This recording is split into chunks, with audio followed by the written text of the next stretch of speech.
As the internet becomes an important part of the daily lives of an increasing number of Nepali citizens, we at Body and Data looked into how different identities experience the internet.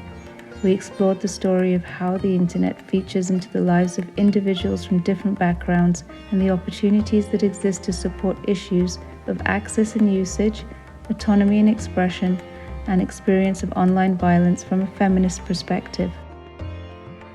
Our survey was conducted among 196 total participants, with 158 straight identifying and 38 LGBTQIA identifying individuals from around the Kathmandu Valley between the ages of 15 to 65 from different professions, ethnic backgrounds, caste, sexual orientation, gender, class, and ability status reflecting intersectional demographics.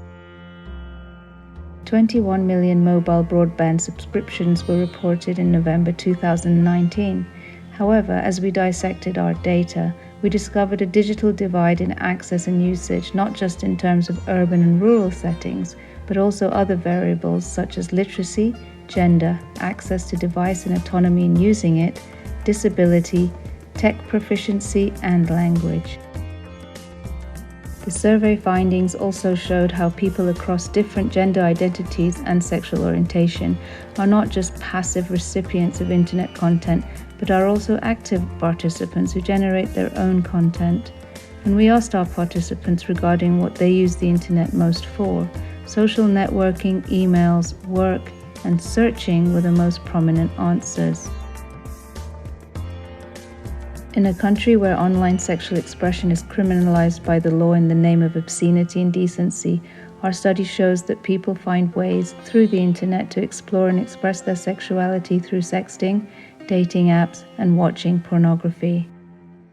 Within Nepal's highly patriarchal and heteronormative setting, it is interesting to note that more LGBTQIA participants than straight identifying participants find refuge in digital spaces for sexual expression and to seek sexual pleasure.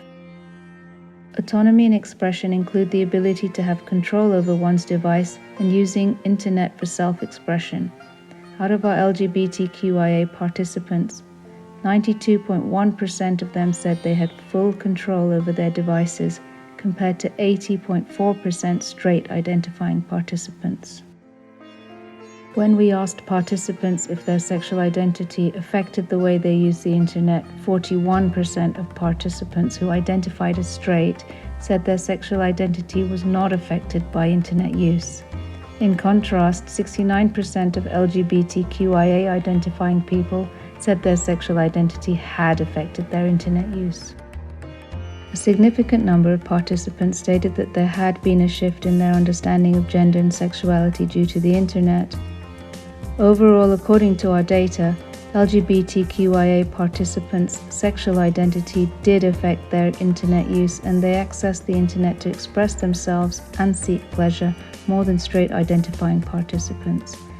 This indicates that offline spaces for sexual expression and pleasure are not accessible for everyone, especially gender and sexual minorities. When we asked participants whether they find their experience on the internet pleasurable, on a scale of 1 to 10, only 10% of the participants rated 10. Many participants faced multiple forms of violence. 83.5% of straight participants said they had experienced some form of violence online, while 97.4% of LGBTQIA participants experienced it. When disaggregating on the basis of sexual orientation, a higher percentage of LGBTQIA identifying participants responded to the violence in some way, but not by trying to seek legal support. This reveals their overall lack of trust in the legal system in the country due to their identity. We suggest the following recommendations amongst many from our research. Online expression within and outside of social norms should be perceived as legitimate.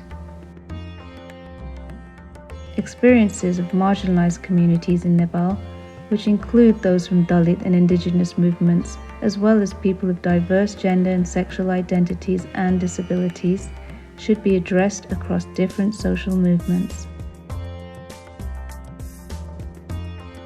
Established in 2017, Body and Data works to enhance understanding and access to information on digital rights among women, queer people, and marginalized groups, where they are able to exercise their rights in a safe and just digital space.